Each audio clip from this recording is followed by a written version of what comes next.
Vô, ok, chào mừng anh em đã đến với tập tiếp theo của Assassin's Creed Odyssey nha. Thì trong cái lúc mà mình không có ghi hình đó anh em, thì mình cũng có cài cốt một ít level á.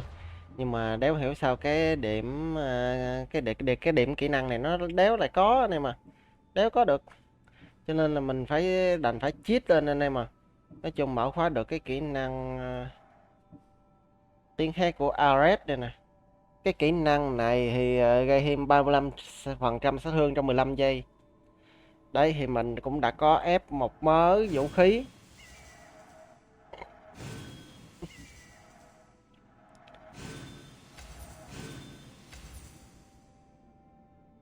Có thể sử dụng mỗi tên đặc biệt bắn một tên quái qua khiên kẻ địch. Thậm chí là tường luôn à. Phải. Này phân bổ kỹ năng thử xem sao.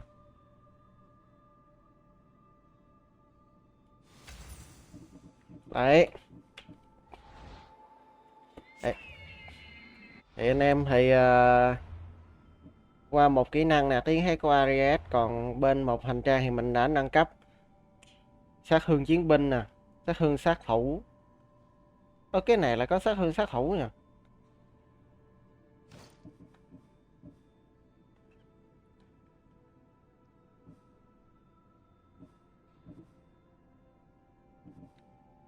Kiếm cái nào mà sát toàn bộ là sát thương chiến binh luôn ấy.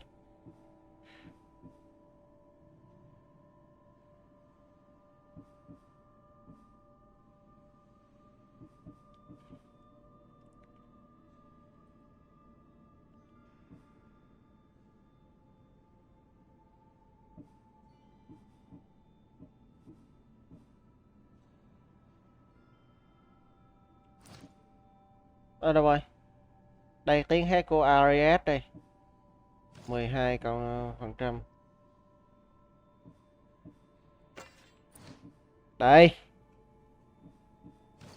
sao lại là sát thương?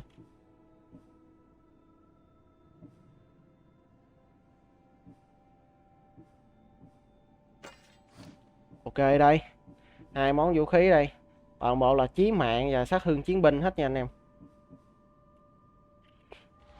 Ok, bây giờ nói chung mình cũng hơi mạnh rồi đấy. Không biết cái tỷ lệ rít đam của mình không biết được bao nhiêu đây.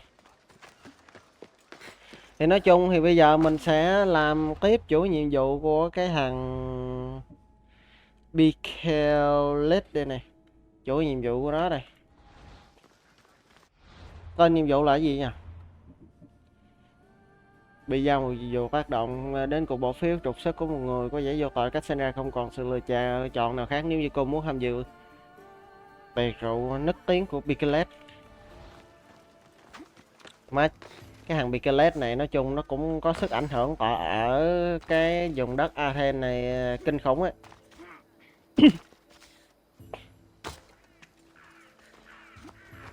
Ok, bây giờ mình có thể là từ trên cao nhảy xuống mà không bị mất máu nữa anh em à.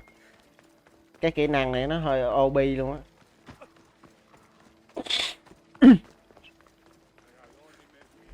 Ở đây có một cái nhà tù. Sẵn tiện chạy lên đây quét cái nhà tù này nha. Ở đây có cái rương. Ôi sao nhiều thứ này. Cái khu vực này chưa khám phá đây. Giết chỉ huy. Thu thập kho báu.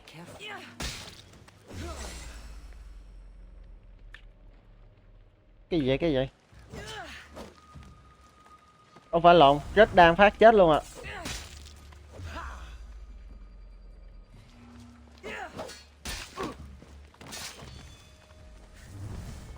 Phải lộn, rít đam một phát là chết luôn á.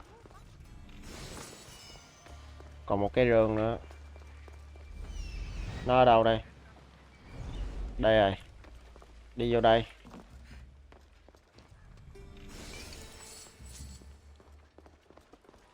Kệ thế là thì đi ra thôi. Xưởng đúc tiền Athens. Đi lại khám đi lại quét cái lấy mấy cái xe quét ở cái khu vực nhà tù. Ồ, ở đây có hàng lính đánh thuê này. Chung đất quan tâm đó. Ở bên đây cũng có. Bên đây cũng có một thằng. Mày chết. 21.600 đam à.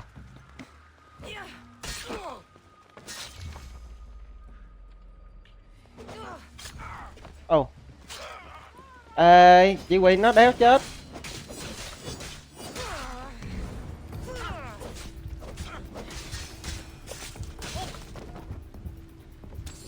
Thế mày chết nha.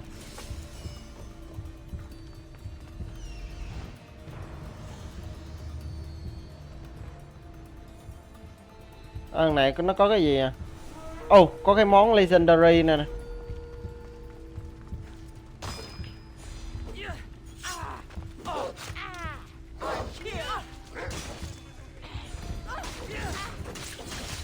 Mày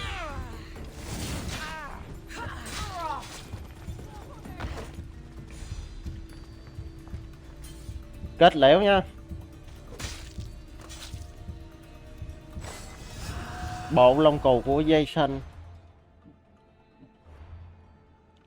Hành trang gấp. Bộ lông cù của dây xanh, sát thương chiến binh, tổng 24 giáp, 30% kháng toàn bộ.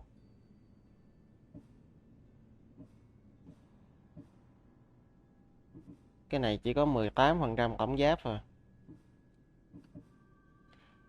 Nhưng mà được cái là 20% sát thương chí mạng. Ồ, cái giáp này cũng đang ngon chứ.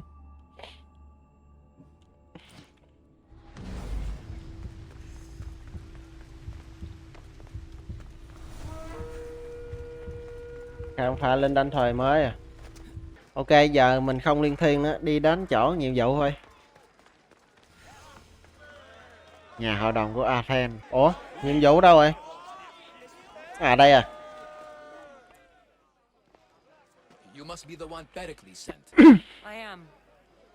Chính tôi, ông ấy có nói có một cuộc bỏ phiếu khai trừ nhưng chưa nói tôi đến đây để làm gì. Tất nhiên chưa. Đó là việc của tôi. Chuyện gì xảy ra với kẻ bị đầy đây đây?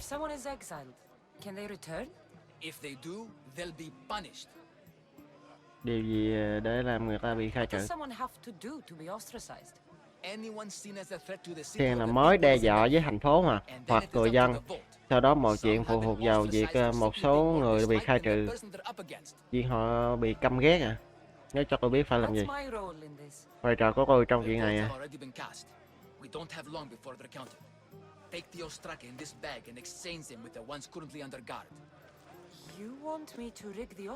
Sắp đặt lại cuộc kết quả khai trừ à.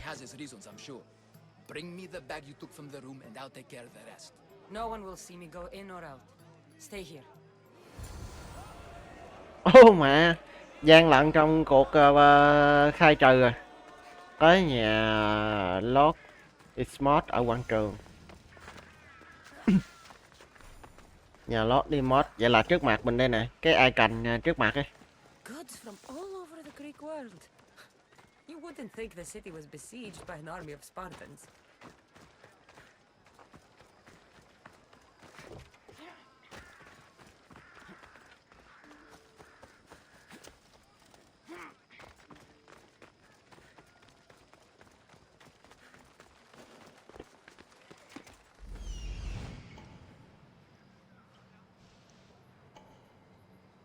Ủa, cái này là ở đây là cái gì?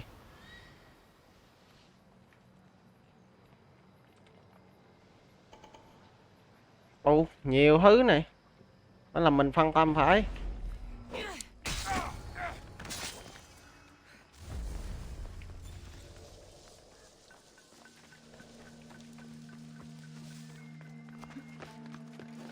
Gì? Đấu quân nhu với thu thập kho báu nữa hả?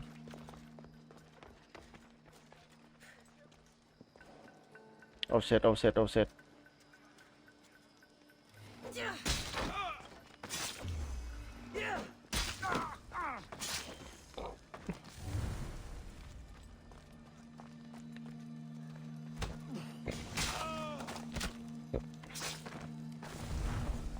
Mẹ có cái kỹ năng này ngon thế nhờ.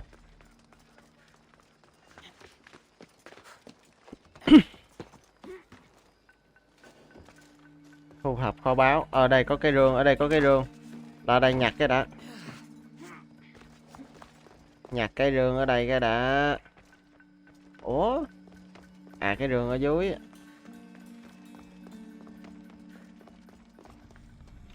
Lấy trộm.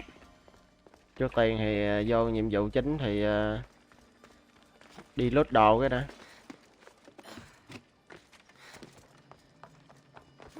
Nhảy xuống.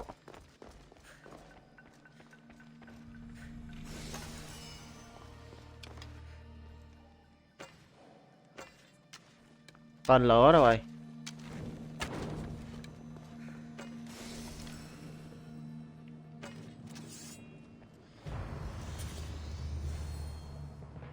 Thẻ Ostraka, vật phẩm nhiệm vụ. Ê, leo xuống, leo xuống, leo xuống nào.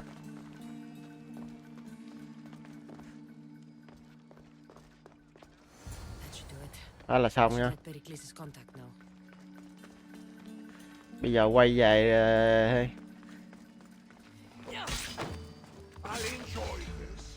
ok. Ô mẹ, hỏi lộn, hàng này đứng kế bên à. Thấy đết nào mà nó không thấy mình được nha.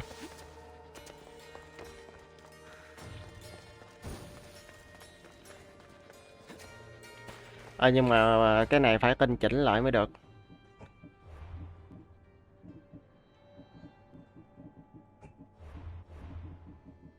Điều chỉnh góc độ nè.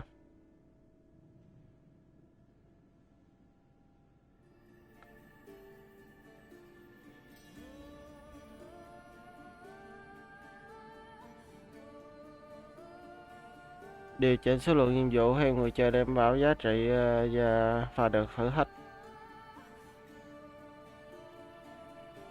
Quá dễ và phần thưởng không có nhiều ý nghĩa hả? Những phần thưởng không có nhiều ý nghĩa hả? Ok, thế thôi. Tính điều chỉnh cấp độ kẻ địch nó giảm xuống bớt ấy. Nhưng mà thôi. Tính chơi cho nó nhàn tí nhưng mà thôi anh em ạ. Như vậy cũng được rồi. Nhưng mà để cái cấp độ kẻ địch ngang bằng với level cấp độ của mình ấy, thì đôi khi sẽ nhận được những cái vật phẩm nó có giá trị hơn. Quên. Tôi chọn.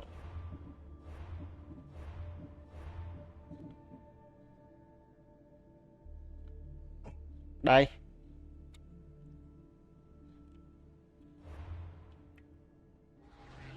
Còn phải tải game là. Được rồi, trả nhiệm vụ cho này thôi. Cô làm việc nhanh lắm. Anh định làm gì với chú này? Việc kiểm phiếu sắp đến rồi hả?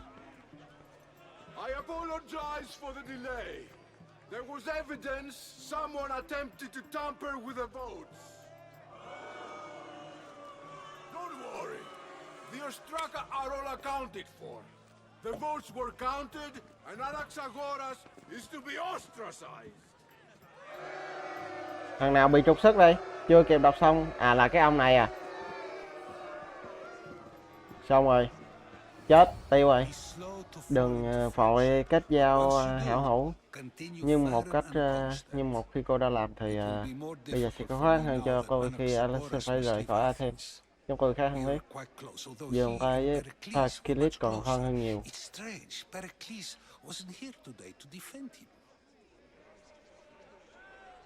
Vì có gì Philip phải can thiệp. Would Pericles normally defend someone? A good friend? Of course. Yet, Anaxagoras seems pleased with the result. This day has brought more questions than answers. Mối quan hệ giữa ông với Anaxagoras. You said you were close. He was like a mentor to me. Many of my best thoughts came to fruition through our conversations. Nói cho tôi biết ông là ai. Who are you? Ask anyone and they'll tell you Socrates. But a name gives you nothing.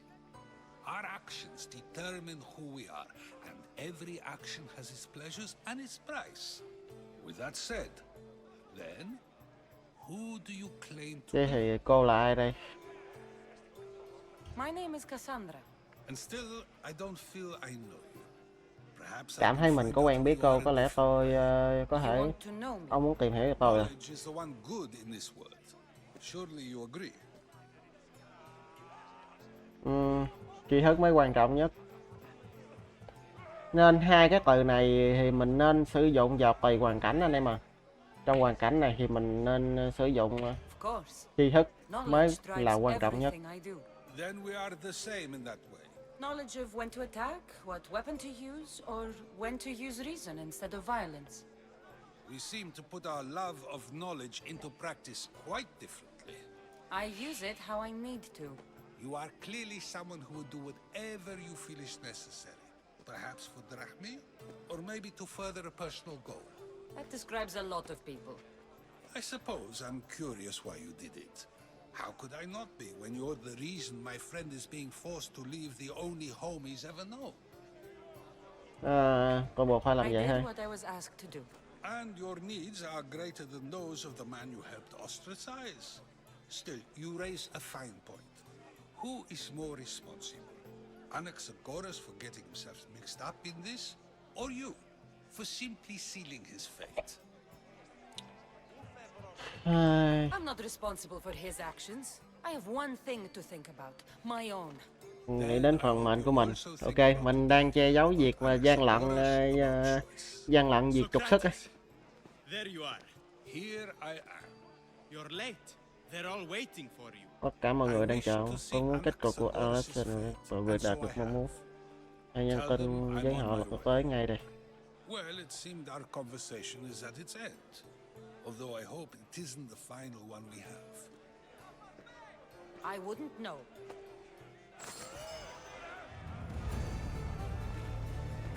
Nhiệm vụ hoàn thành khai trừ.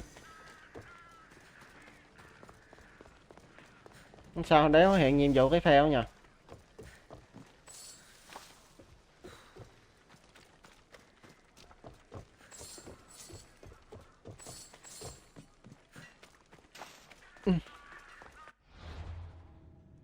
Đâu rồi? Nhiệm vụ tiếp theo đi. Trốn thoát khỏi Athens. Đưa người bạn của mình đồng thời là nghệ nhân trứ danh Phidias ra khỏi Athens nè.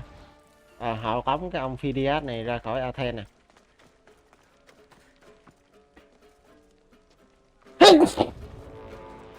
Ở đây có một thằng lính đánh thuê.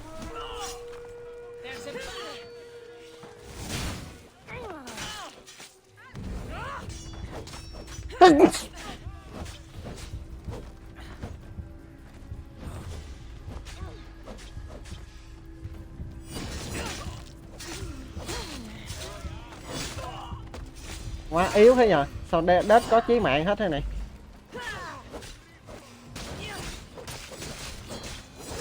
Đấy. Phải như thế.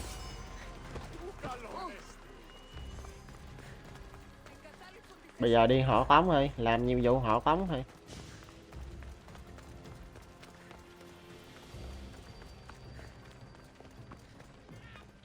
Một 120 mét rồi.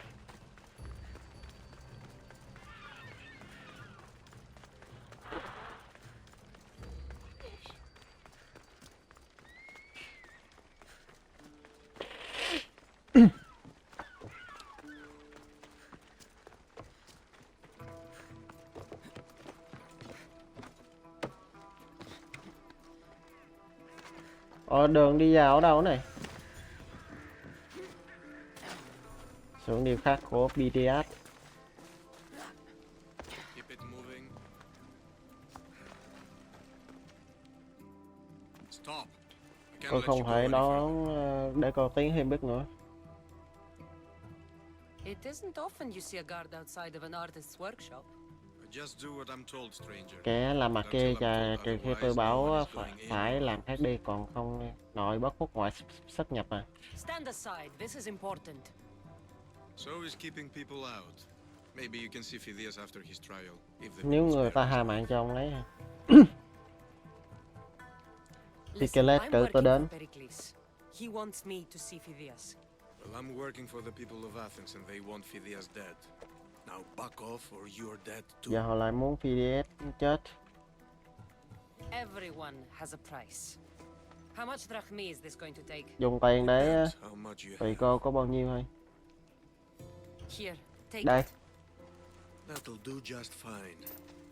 You tell anyone I did this and you're as good as dead. Funny. I was going to say the same to you. Mày nhìn tao có vẻ sợ mày à? Mẹ nó còn uy hiếp mình nữa chứ.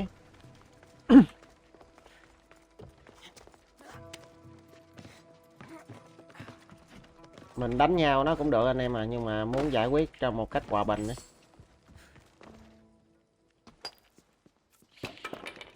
Sorry about that.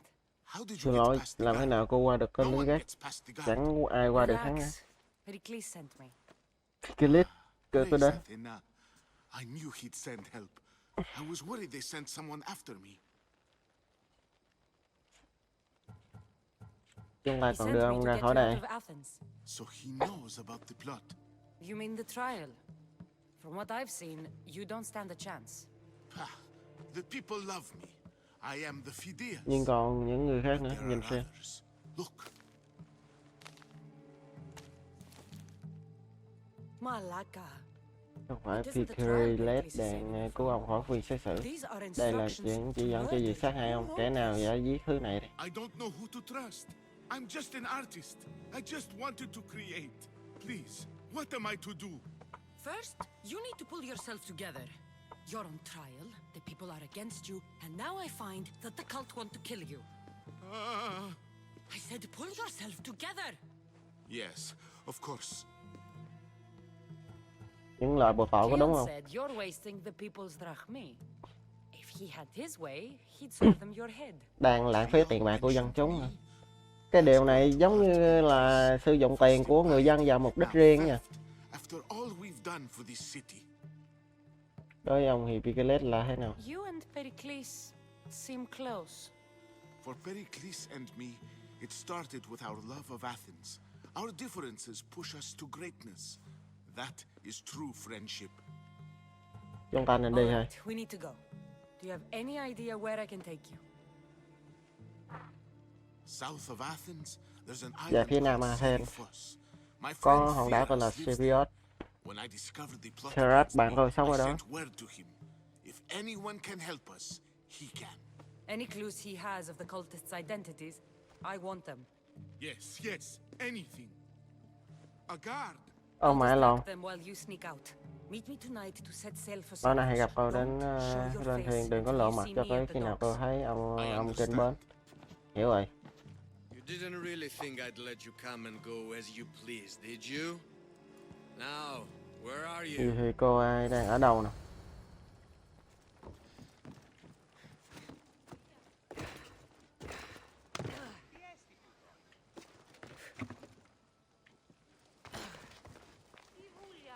Đi ra, đi ra, đi ra. Ok, ok, ok, ok. Được rồi.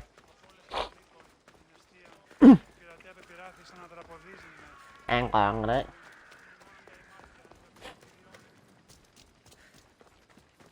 Ở đây có cái tòa nhà gì thế này.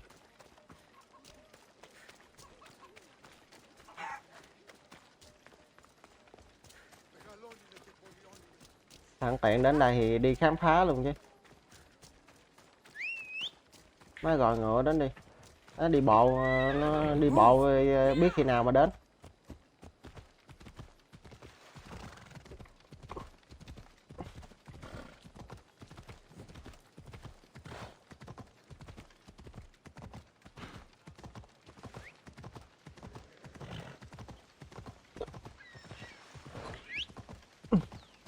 Ok, đi đến chọn nhiệm vụ thôi.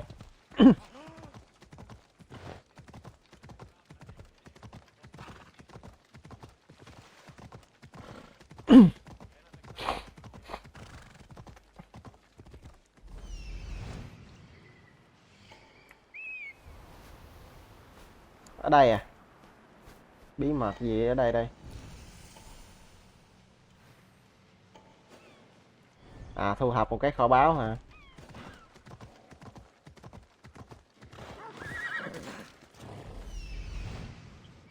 Ở đâu rồi?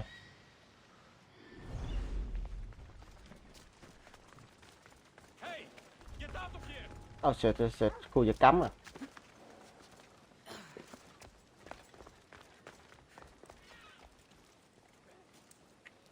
Mẹ ra solo nó luôn.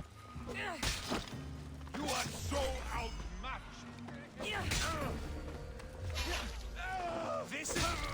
outmatched. Mẹ ám sát một phát 3 thằng luôn.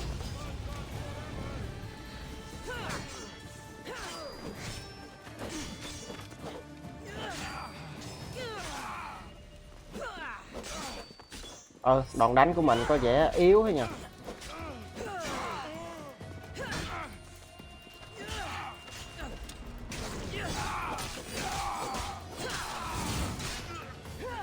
Chết luôn nha. 58.000 đam à.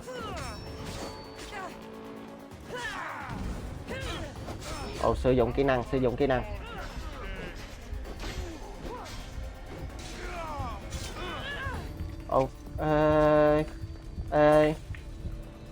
Ở đây đâu ra thằng lính đánh thuê nữa này.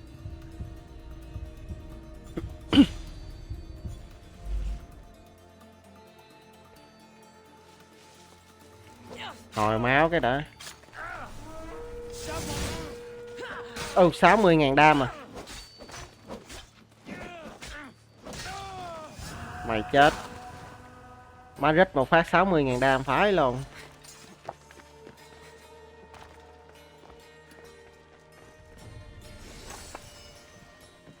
Rìu nghi lễ.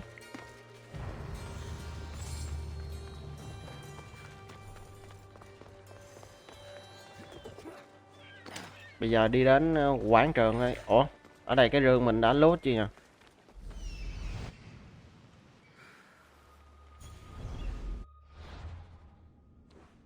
Đây mình lốt cái rương rồi. Nhưng mà ở đây có thằng lính đánh thuê này. Hấp diêm đó.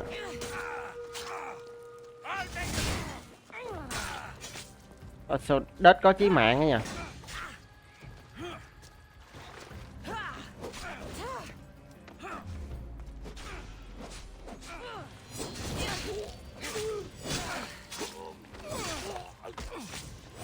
Rít đam đéo vậy có 10.000 đam này.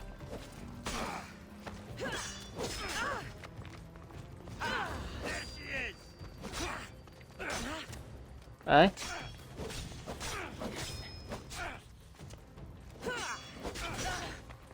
Mày chết.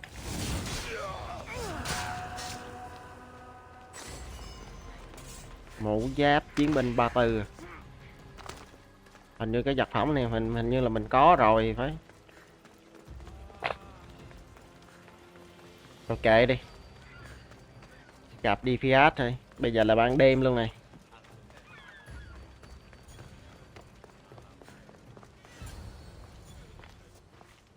Good.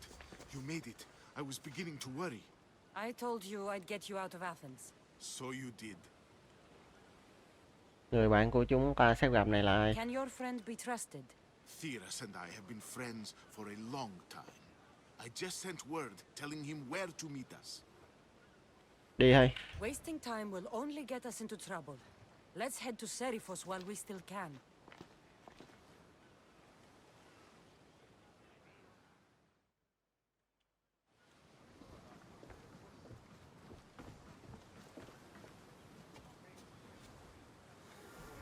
Dỗ neo đi thôi. Mẹ 3.000 mét à. Ở đâu ấy? Bến thuyền đây nè. Trời ơi gần đây luôn. Khỏi đi đâu cho xa.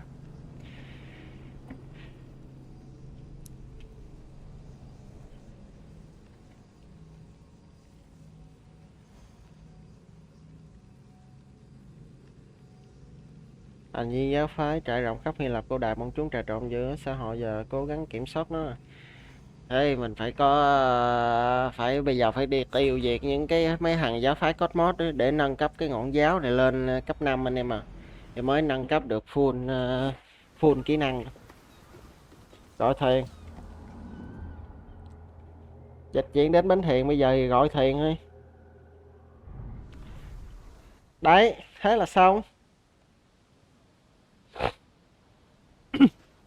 It's good to see you alive and well, Phidias. And you, Theras.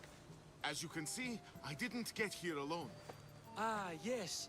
The kind and thoughtful hero you mentioned in your letter. Cô chỉ muốn được I'm glad I Fiat could get được him an out toàn. alive. And for that heroism, I found some information on a man named Brisson who's plotting Phidias's early demise. Hopefully you can make something of this clue. I can. Please give Pericles my thanks and my farewell. And be careful. I still believe many in Athens are in danger.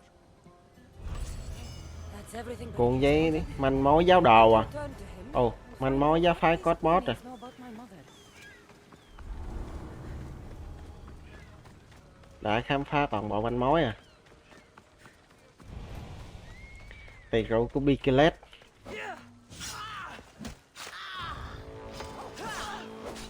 Ồ, mẹ thằng này ly phò 34 lần à.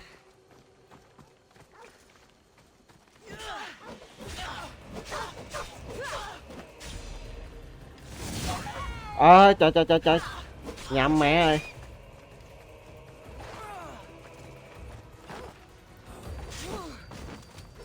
Ê.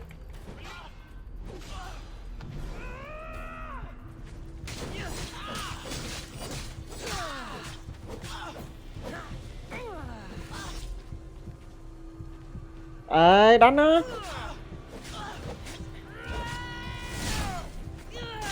Ồ mẹ, tí chết với thằng này. Giờ cầm hoa phân.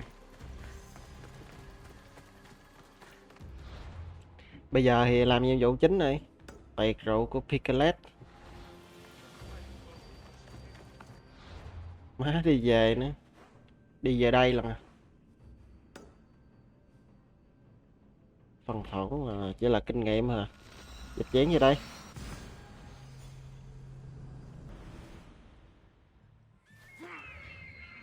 Ok, nhảy xuống. Ok. Ê, cái địt còn mẹ nhảy đâu này.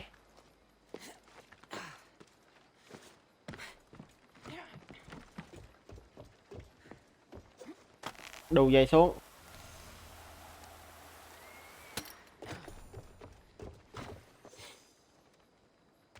Ok, bây giờ từ trên cao mà mình nhảy xuống thì chắc chắn là sẽ là không bị mất máu rồi.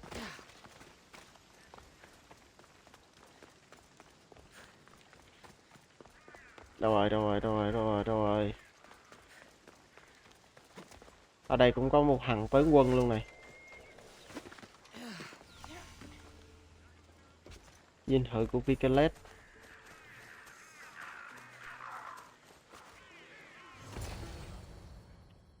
Tiện vào casino luôn.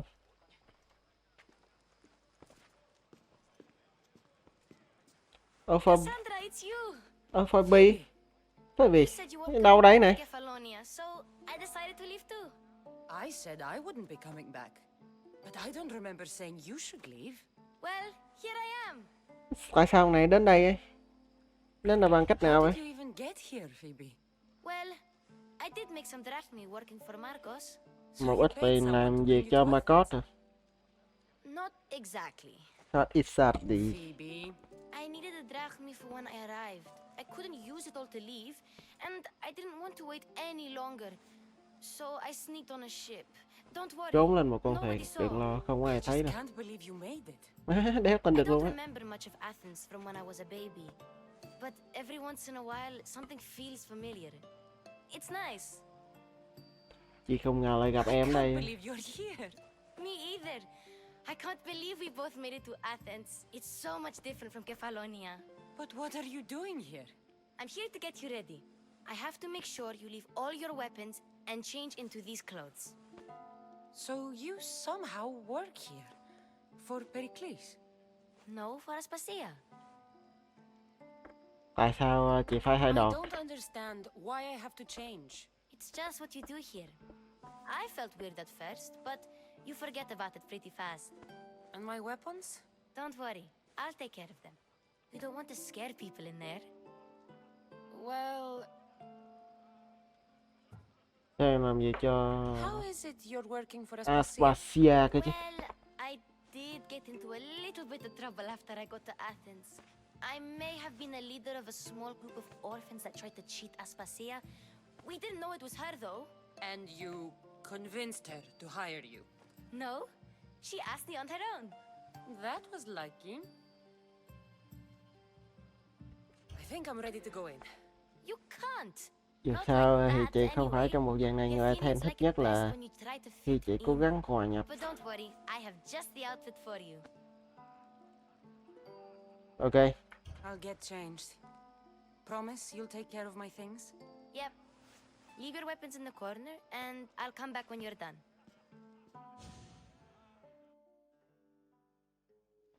I feel đây, thay đồ rồi uncomfortable đấy. with this. Now you look like everyone else. You say that like it's a good thing. It is. If you want them to take you seriously, this is the easiest way. Trust me. Is that everything? You're all ready to go in. Don't worry. You've done scarier things than this. I'm struggling to think of any right now. Are you sure I can't keep just one weapon with me? No weapons. Now hurry and go in. Oh, and don't leave without Đáng saying lẽ bye. mà mình phải gặp cái hàng Peloponnesus chứ, tại sao lại, nhưng mà bị hàng Phoebe xuất hiện bất ngờ quá. Here, Cassandra.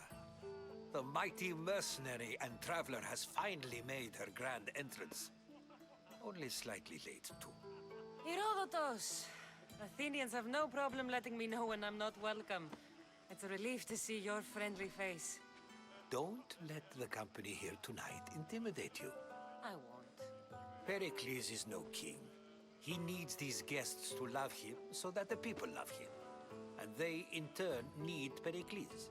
You're no different from any of them. Do you really think these people will help me? They will if you get them to trust you. And you've wisely dressed for the occasion. Appearing trustworthy is the most important part of being trusted, after all. Now then, come, let me introduce you to everyone. They may not look it, but this group holds the way to the future on the tip of their opinionated tongues. Bây giờ mới tham gia bữa tiệc cái này.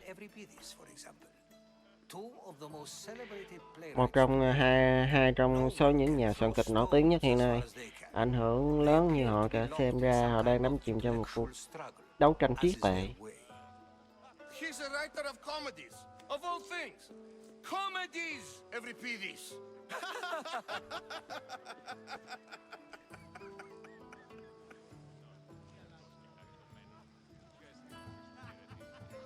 It looks more like a lover's quarrel to me.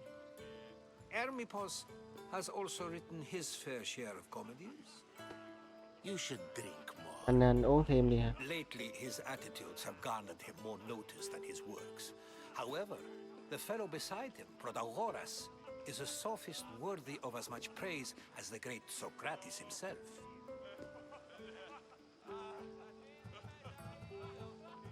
Inviting Socrates seems like a good way to ruin everyone's night.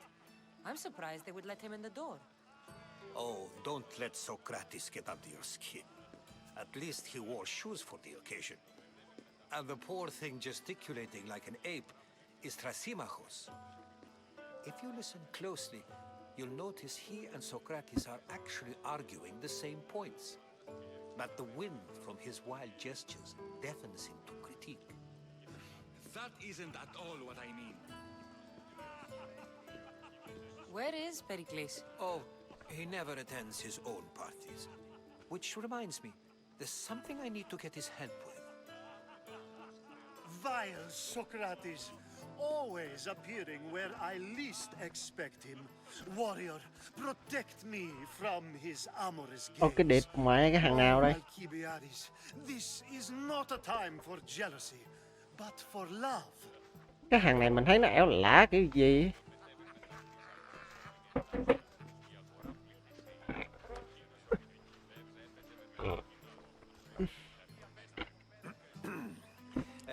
Let's not use Alcibiades as an example. Vì làm gương hãy cư xử tử tế và đừng có uống nhiều quá. So, tell me, what does a Mystios like you think of a party like this?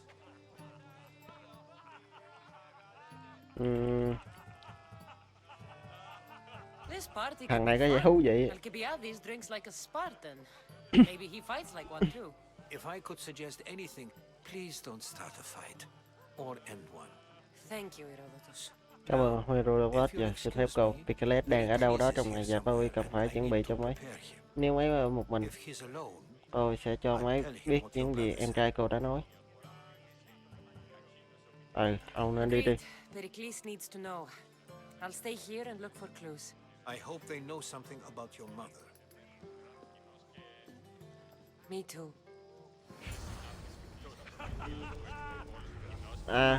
Thu thập thông tin về mẹ của mình.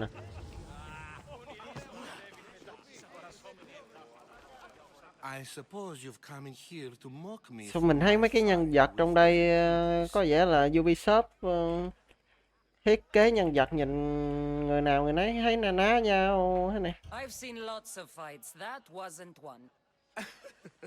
I really made a fool of myself this time, didn't I? I'm Sophocles, though I'm sure you knew that. And you are? I am looking for information that'll help me find someone. A Spartan woman. A Spartan woman in Athens. Sounds intriguing. Though, if you expect me to notice someone other than myself, you expect too much. You could talk to Euripides. He's the second most worldly man here. That pediculous, xanthodontus, exophthalmic Morosov. But he doesn't talk without a drink.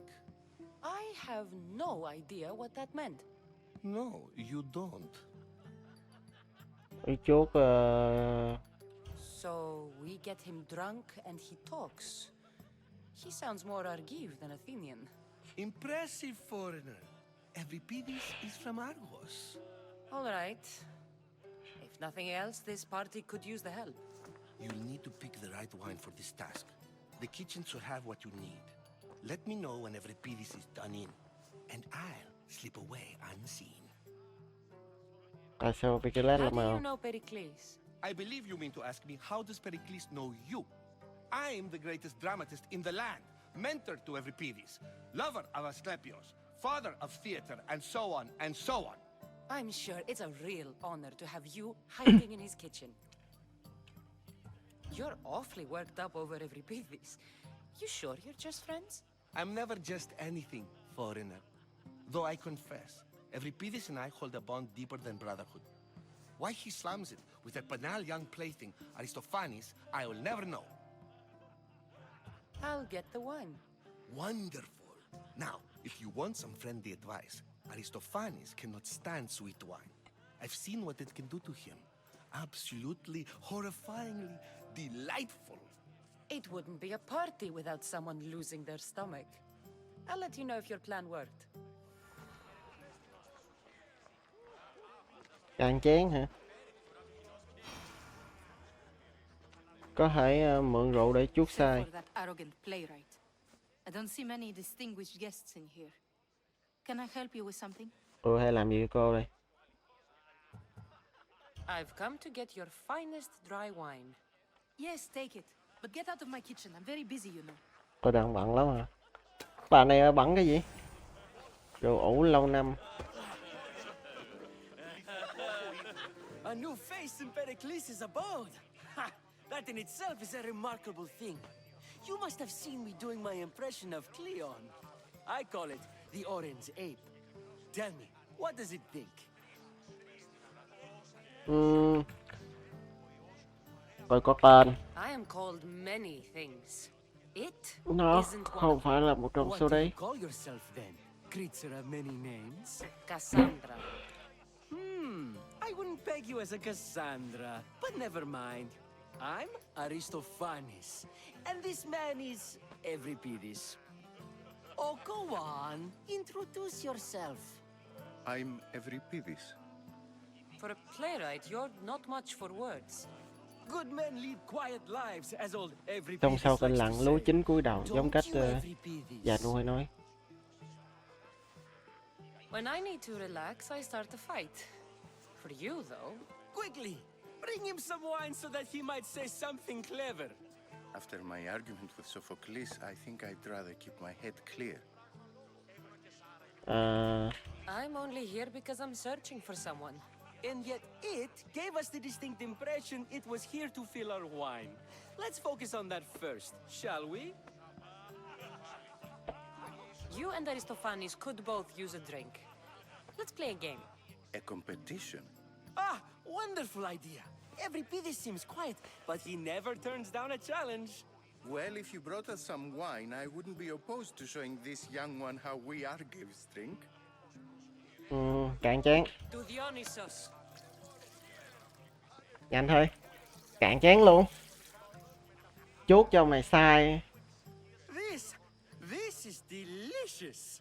This is nectar of the gods. Another round. Uống thêm chén nữa đi. How about some more? Cassandra này uống rượu cũng kinh đấy. Ok, nhìn ánh mắt kìa. Where did you find this delicious wine? It must be Pericles' finest. You know what they say, good wine makes good friends. Uống tiếp. Ready for another? Chốt sai luôn. This is the best symposium I've been to in a while. Ok, bây giờ bắt đầu nó xỉn rồi đấy. I like you. Who brought you here? I brought myself. I'm on the trail of a woman who fled Sparta a long time ago. Fled? Why? She lost 2 children. She had no choice. She fled to heal a broken heart. Euripides, write her into a play. I've heard Spartan mothers go to a sanctuary in Argolis. Thánh địa ở Argos để cầu xin lòng xót hương liên tục. I should know, it's my home. After what she went through, I'm not sure she'd trust priests. Then she sought my friend Hippocrates. He's a physician, best of the best. He still keeps his office in Argos.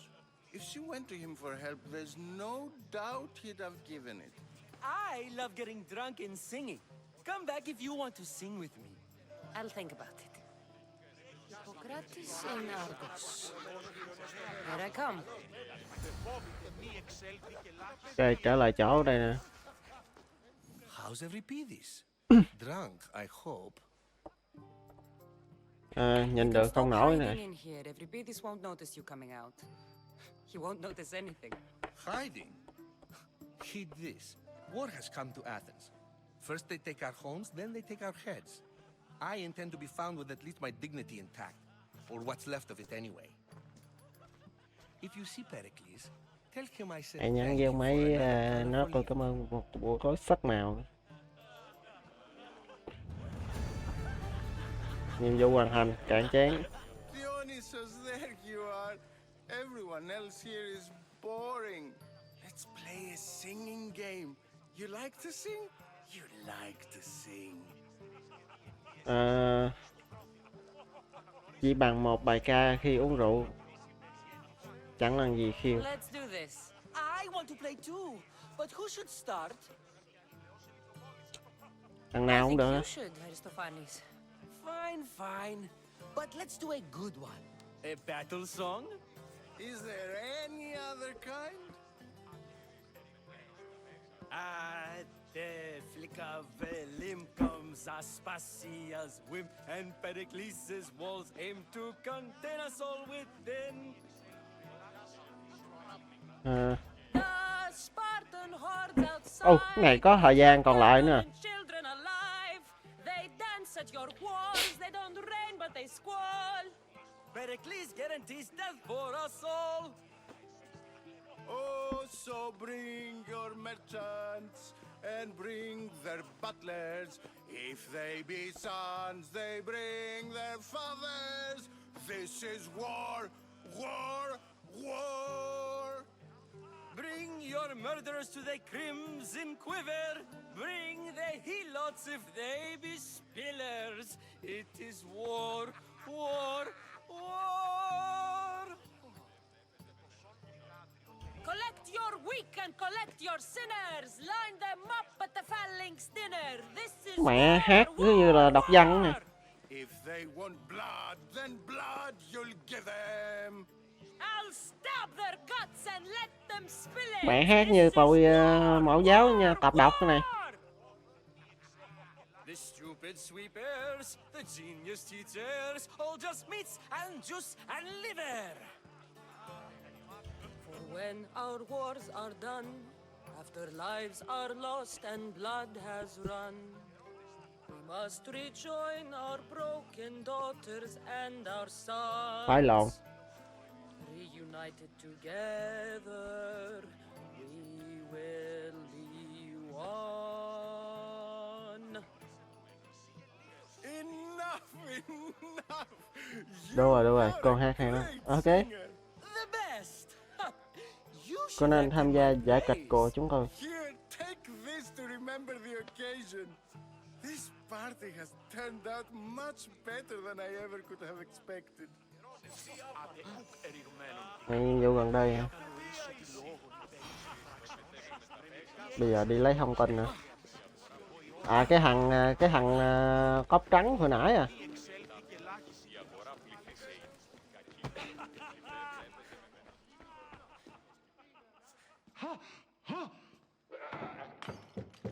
Cái gì này? Someone's being hurt. Nó đang Open this door or I'll kick it in. đang chạch trong nè. Don't mind her. Ở địt mà.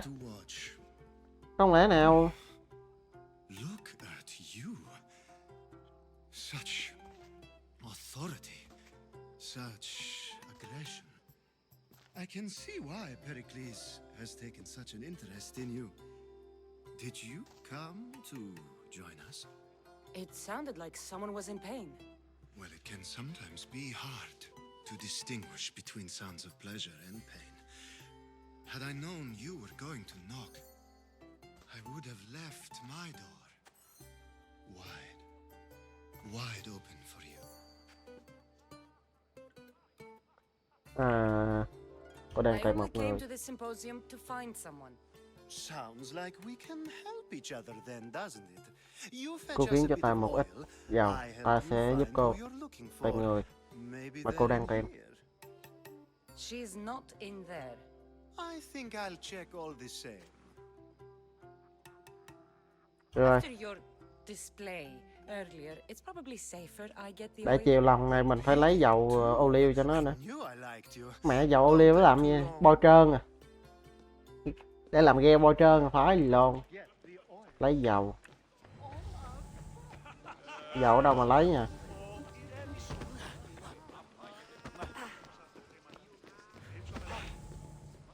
Ở đây hình như là bồn tắm phải.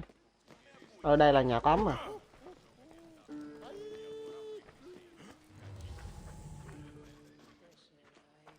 À không lẽ ở đây. À đây rồi.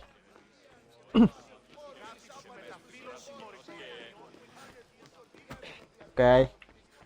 Có dầu ô liu rồi nhá. Just can't stay away, can you? Did you bring the oil? Sao anh lại khác hẳn Picalet đấy? You've grown up in Pericles' home and yet you're so different. No one is like Pericles. And he's only slightly more serious than usual, too. Athens is under siege, and he worries for her future. Which is why tonight is a fine time to celebrate what may be our last taste of freedom. When you walked in, you seemed like you and Socrates were... How I wish you were right. One day we will have that man in here with us. I promise you that. Rồi dầu của anh đây. I come bearing gifts. We're saved! Today, these women grieved for Ngày hôm nay their những người sons. phụ nữ này phải đau buồn vì con trai của họ. The wall. But tonight, we forget all of that. Let's have some fun! What do you say? Ai vui dễ rồi. Cô nói sao nào? Muốn tham gia cùng bọn ta chứ. Join us. Được thôi. For some fun, you'll have to help me strip off these uncomfortable Ồ mà em phải lồn. Gladly. If you like, we can feed them to the goat. There's another goat.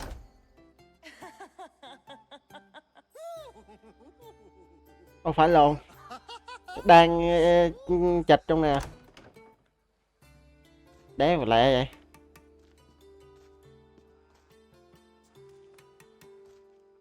Đéo lẹ này. Now, it's time for you to help me, Ali. I'm looking for someone. All business right until the end. I like that. Focus. I'm looking for a woman who fled Sparta a long, long time ago. Fled Sparta? No one flees Sparta. But let's pretend she did. If she were stupid, she'd be dead. If she were smart, she'd do what Aspasia did. She'd earn her independence. The smartest and most resourceful women I've ever met have been in Corinthia. Ăn là anh đang ám chỉ. Theatera. I've heard they play some sort of role in Corinth, but I assumed it was the same as any other city. Oh no, these women are unlike any other you'll meet. A force, and the only ones there with any smarts. Ali. Trở vào trong này nè. Oh, the celebration continues. When you reach Mà cô này gan ban trong này à, phải lộn á. no one goes in or out of the city without her knowing. Until we meet again, warrior. Anthusha in Corinth. It's not much, but it's a start.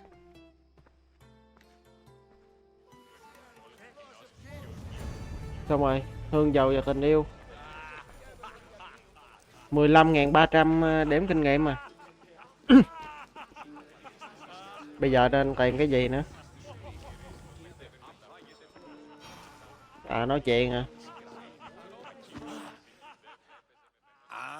If it isn't the one who agrees that knowledge is most important. I think we agreed our use of that knowledge couldn't be more different. You remember. Perhaps our conversation can continue. You really intend to use this young destruction to avoid the point being argued? Tôi tò mò á. You have been arguing a single point all night and no one has a black eye? You have my attention. We're discussing the nature of rules. We're better to do so than here. I'll ask you the same question I asked Thrasymachos. Would you agree that the act of ruling is an art? It is an art, as all worthy undertakings are. That is not up for argument. Yet, medicine is for the betterment of the patient and not the physician. Carpentry improves the building, not the builder. Then, is the art of ruling not for the betterment of the ruled rather than the ruler?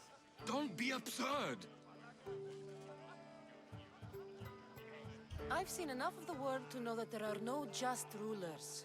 Even Pericles is self-serving. Is a Spartan general who brings order to his troops, thereby saving his own life, self-serving? I'm not sure that's the case. Ruling a city and fighting in battle are different things. By practicing the art of war, doesn't the general guarantee some of his troops a ferry ride to Hades, when a swift retreat would save all their lives?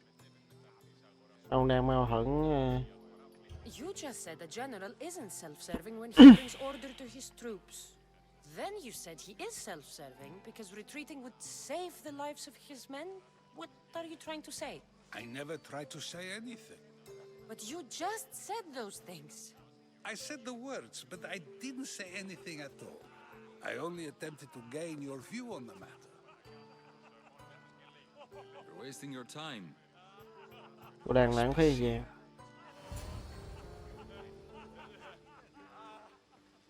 Ô, ai này?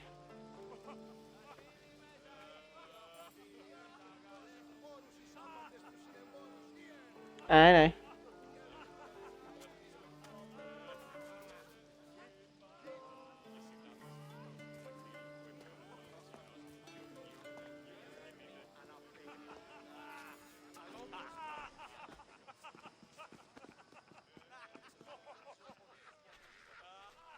I couldn't help but notice your talent for debate. Well done. Socrates is an interesting character. Ah, Phoebe. Pericles has retired to the balcony already, has he? His ability to sneak off and sulk is second to none. I can go get him, and Cassandra can help. Everyone listens when she talks. That'll be fine. Run along. Cứ chạy đi đi, Cassandra will be Cassandra right sẽ behind. theo sau em ngay, ok? Now, allow me to introduce myself. My name is Aspasia. Aspasia, cô đã mất nhiều thời gian để che đậy những gì cô đã làm ở Megarit. Your spies have been watching me. I knew you people couldn't be trusted. Thế là mình bị bà này theo dõi hả? We must to survive, and there's Đây no không phải shame gì xấu in hổ that. gì chuyện đó. It's how Cho you cách got cô here, đến được đây. how I got here. The clothes, they fit you well, I trust.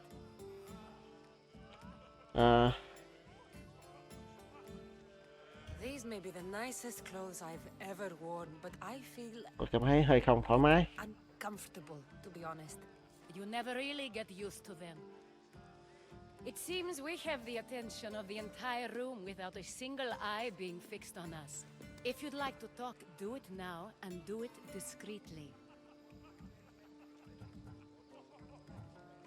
Tôi đang tìm kiếm mẹ mình. Searching for a woman named Mirimi, my mother. I think she may be in danger, and my search brought me here. What clues do you have to her Cô có whereabouts? manh mối gì về bà ấy rồi? Physician named Hippocrates may have seen her in Argos. He's a good man. If you find a woman named Agathe there, do let her know Agathe ở đó, sends her thì rằng Abasia đã gửi lời hỏi thăm. Còn gì nữa không? Alcibiades gave me the name of a woman in Corinth. I'm sure he did. My dear friend, Anthusa, is the only one I know who's enjoyed a life in Corinth through legitimate means. Mostly legitimate anyway. That's all I have. There is another option. In a former life, when I needed something done or someone found, I contacted a friend. An admiral of a sort. What's his name? Tên bà là gì? Her name is Xenia. When we last spoke, she was in chaos.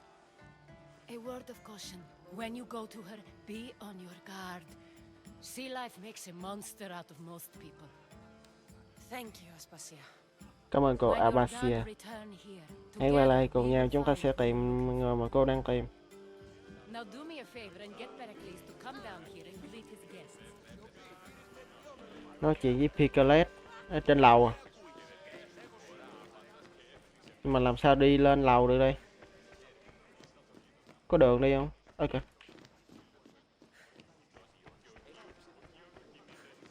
Đường nào đi lên lầu nhỉ?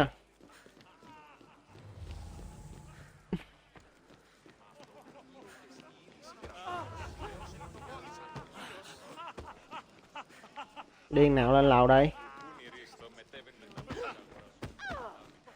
À đây rồi, đường lên lầu đây rồi.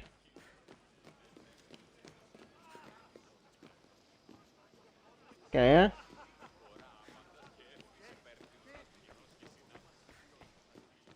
À đây rồi.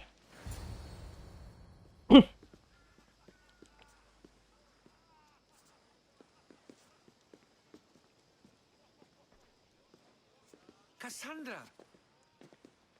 I didn't send for Cô đâu có gọi cho cô, chẳng cần biết cô đã được sửa soạn, cô đừng có đến đâu. Để ra Phoebe không nên cho cô vào. Đừng có đổ lỗi Sophia đã cử cô đến. She wants you to come down to the party. She says I don't interact with our guests enough. But these parties aren't for me. Technically, you're a guest. If you join Herodotus and me, that should be enough for her, don't you think? You really don't want to go downstairs, do you? When your days are spent speaking in front of crowds, you begin to crave these moments of silence. Or as silent as I let it be, at least. Phidias was awaiting Pidat trial. đang chờ phán quyết nhưng ông bảo trốn thoát khỏi Athens. I figured you, of all people, would want to follow the law. Phidias is a very dear friend. Người bạn đáng thân mến, và tôi không muốn liều lĩnh để ông ấy bị phán có tội. Of course, there were other threats. So you knew? I know he's delusional, but one day when you have a friend you'd do anything for, you'll understand. Tại sao ông lại khai trừ bạn mình? I don't understand why you had Anaxagoras ostracized. Socrates said he was your friend. I won't risk the lives of those close to me if there's something I can do about it. So you did this to protect him? Anaxagoras understood my fears. 10 years may be a long time, but at least he'll be safe. Tại sao ông muốn cử Why send Mateusz to the fishing district if it's dangerous? I would never have sent him into danger willingly. It seems you have many loyal friends. My people are important to me. Tôi có chuyện cần nói với ông ơi. Life is in danger. Yes, Herodotus was saying. This cult doesn't worry me. I have my life threatened by far worse people every day. My true concern is Athens. I fear for her future. Tôi cũng lo cho Athens như là mà. Spartans outside the walls, people crammed inside. I don't envy you. Even so, there isn't another city I'd rather live in. I can't say I know how that feels. When you find your place, you'll know it. Aspasia sent me to see what's taking you so long. Tell Aspasia I'll be right there. I suppose this is where our conversation ends. Thank you again for helping me. I hope my guests are able to help you in your search. Time will tell. Rồi, thời gian sẽ trả lời. Được rồi, rời khỏi buổi tiệc, thế là xong.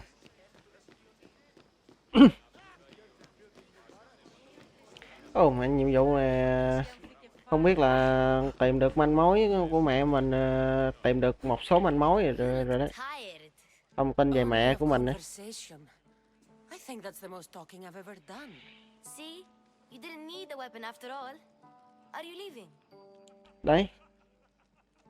Chị sẵn sàng đi rồi. I've had enough Athenian hospitality to last me a lifetime. You get used to it. It's nice. What are you going to do now? Giờ chị định làm gì đi? There is a physician in Argolis that may be Thầy able hô to help Argolis me. nhiều khả năng sẽ giúp chị được. Chị ốm à? Chị có bao giờ ốm đâu. No, I'm fine. I just need to Chỉ talk cần to nói you. chuyện với ông ấy thôi. Okay, good. It would be weird if you were sick. Before you go, I heard something from Aspasia about Kefalonia. What is it? Là gì vậy? She said there was some sort of plague. You don't think... My friend, the blood fever. Don't think like that. Whatever happened on Kefalonia isn't our fault. I'll go myself and find out if this plague even happened, okay? Okay. Ok. Thanks. Hên. I knew I could Em count biết on mình you. có thể trông cậy chị mà.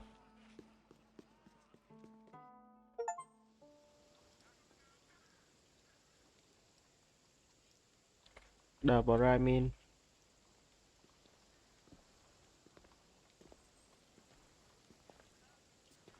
Not going to beg to come along this time? Nope. I'm happy here. And this isn't Kefalonia. Ở đây không phải là cái phải là điều đó cơ. That's very true. Hoàn toàn chính I xác really á. like working for Aspasia. She says she has a mission for me. I'll see you soon, Phoebe. Chị sẽ sớm gặp lại Phoebe. Bye, Cassandra. Bye Cassandra. Gì? Bức thư gửi chủ nhân, manh mối giáo đồ.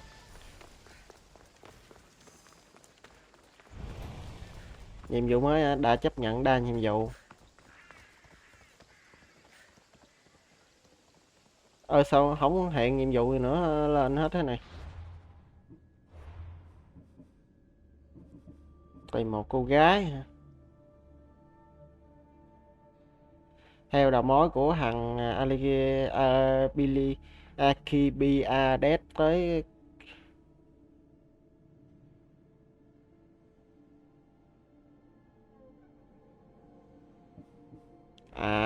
đây à. Đây là gặp ông thầy thuốc. Còn đây là hành trình tìm mẹ của Cassandra dẫn bước đến cho cô đến Xenia, một chỉ huy hiền tàn nhẫn nổi danh xấu xa.